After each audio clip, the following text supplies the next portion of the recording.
ప్రకాశం barrage కి పక్కనే కృష్ణా నదికి ఒడ్డున ఇంద్రకీలాద్రి కొండపై వెలసిన ప్రసిద్ధ పుణ్యక్షేత్రం శ్రీ కనకదుర్గ ఆలయం. ఒక్కసారి అక్కడ చూడండి. ఇంద్రకీలాద్రి కనకదుర్గమ్మ ఆలయానికి ఆనుకునే ఒక మసీదు ఉంది అక్కడ. ఎంత గొప్ప హిందూ ముస్లింల సమైక్యత అండి ఇది. ఇలాగే మన దేశంలో ప్రతి ఒక్కరు కూడా హిందూ ముస్లింల ఐక్యత పాటించాలనేదే నా కోరిక, సగటు భారతీయుడు కోరిక. నిజంగా విజయవాడ వాసులకి నా జోహార్లు.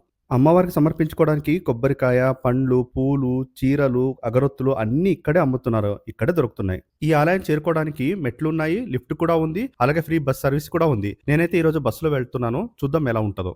ఇక్కడ భక్తులు చాలా పద్ధతిగా లైన్లోనే బస్ కోసం వెయిట్ చేస్తున్నారు. ఎక్కడ కూడా లైన్ ఎగ్గొట్టడం కానీ, మధ్యలో నుంచి బస్ ఎక్కడం కానీ, తొక్కిసలాట కానీ ఏమీ లేవు. వెరీ నైస్ అండి. ఇది నాకు చాలా బాగా నచ్చిందండోయ్.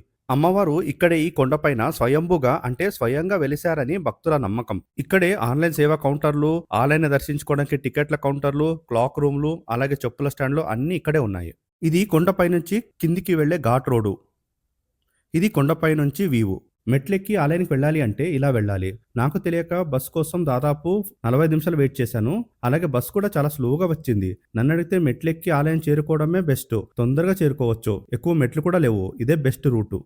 మరో ముఖ్యమైన విషయం ఏంటంటే, ఇది మన రాష్ట్రంలోనే రెండవ అతిపెద్ద ఆలయము. ఇది వచ్చేసి అమ్మవారి ఆలయానికి వెళ్ళే ఎంట్రన్స్. నాకు ఒక్కరోజే టైం ఉన్నందున, అలాగే చాలా రద్దీగా ఉన్నందుకు నేను దర్శనానికి వెళ్ళట్లేదు. ఇప్పుడే ఈ ఆలయం ఇంత రద్దీగా ఉంది అంటే దసరా టైంలోనో, నవరాత్రి టైంలో ఇంకెలా ఉంటుందో మరి. అలాగే గైస్, మరి Vijayawada full tour the video link కింద డిస్క్రిప్షన్ లో పెట్టాను. వీలైతే అది కూడా చూడండి. జై తెలుగు తల్లి.